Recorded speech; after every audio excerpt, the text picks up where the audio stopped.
நண்பர்களே, இன்றைக்கி பார்த்தீங்கன்னா ஸ்கூட்டி பெப்பு இதை வந்து இப்போ சவுண்ட் இல்லாமல் ஓடுது. பார்த்தீங்கன்னா ஸ்டாண்ட் எடுத்து விட்டா டக்கு டக்கு டக்குன்னு சத்தம் வருது. அது என்னன்னு பார்க்கலாம் வாங்க.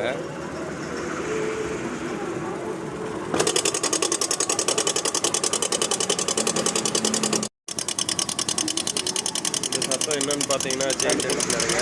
ஸ்டாண்ட் எடுத்து விட்டால் செயின் டென்ஷனர் மேலே வந்துடுது. ஸ்டாண்டு போட்டால் இன்ஜின் பெட்டு போய் அமுத்தி பிடிச்சிக்குது. செயின் டென்ஷனர் மரம் போயிடுச்சு, அதனால் இந்த சவுண்டு வருது.